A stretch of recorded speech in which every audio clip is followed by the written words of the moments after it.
morning, ladies and gentlemen, honorable judges. My name is Morapedi Putsoane, and if I were president for a day, wait. Ladies and gentlemen, honorable judges, I am the Honorable Morapedi Putsoane. And if I were president for a day, I would spend every second of my 24 hours in office focusing solely on education. You may ask why I would do such a thing when our country is facing such an overwhelming number of socio-economic problems, ranging from the annoying, such as vandalism, to the catastrophic, such as the power crisis that is threatening our very way of existence. The answer to your question lies in the wise words of our very own Nelson Mandela. Education is the most powerful weapon which you can use to change the world. And in South Africa, our education system certainly needs all the attention it can possibly get because it is failing our country miserably. It is simply not relevant. This is a very bold and sweeping statement to make, but I will prove my point of view to you based on 4 arguments. Firstly, when it comes to education, one size does not fit all. Secondly, artisan and trade education should be made a matter of priority and freed of its negative image. Thirdly, when it comes to education, it should no longer be purely knowledge-based. And lastly, entrepreneurial skills should be made a matter of priority. Let us start with my first argument. One size does not fit all. Surely, ladies and gentlemen, you don't need me to tell you that all of us sitting here are unique individuals with our own educational needs and a variety of barriers to education, be they minor or major.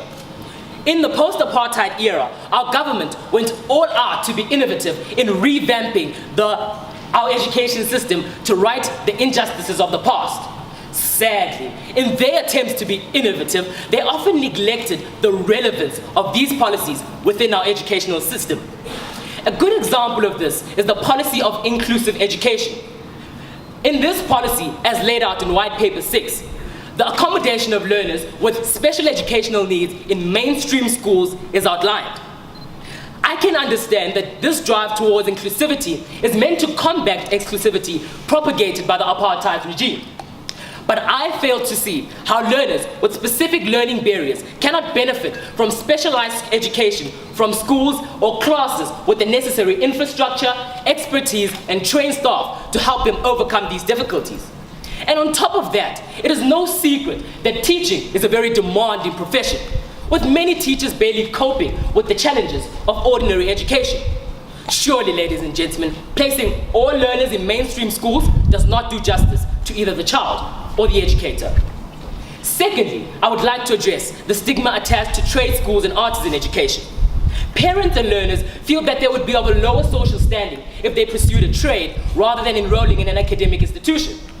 This is yet again a throwback to the apartheid era, where certain jobs were reserved for the ruling elite and trades were considered as inferior careers. The Department of Education has also contributed to the stigma by closing many of the trade schools and promoting academic courses.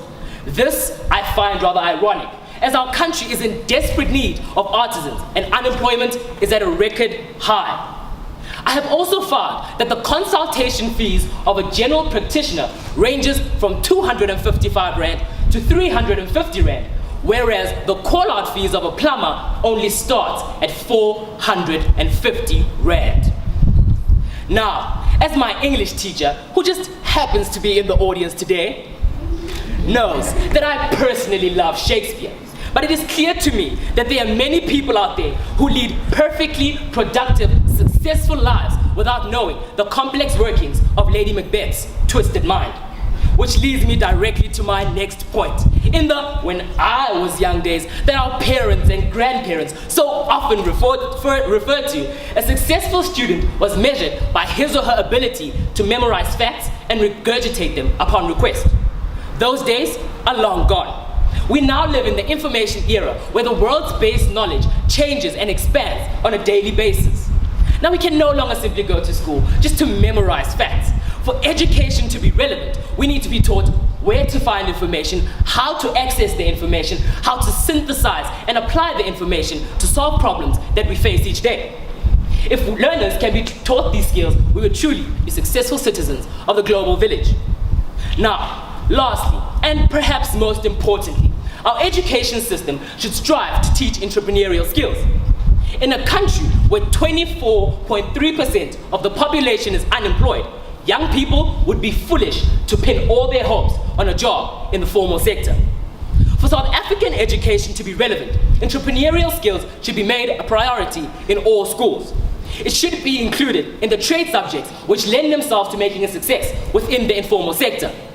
Government organizations and even the parastatals such as ESCOM are becoming increasingly unstable, and we need to look to young entrepreneurs to fill the void that they leave. Now, ladies and gentlemen, I, the President, the Honorable President of the Republic of South Africa, truly hope that I have proven to you just how critical a relevant education system is for the success of our country. And I hope that all of you here will spread this message and contribute in driving this most powerful weapon which we can use to change the world. Now, as stated in the preamble of the Constitution of the Republic of South Africa, Act 108 of 1996, Inkosi maisikelele iAfrika, Morena ha aboloke setjhaba sa rona. God sien Africa, God bless Africa. Hosi katekisa iAfrika. I thank you.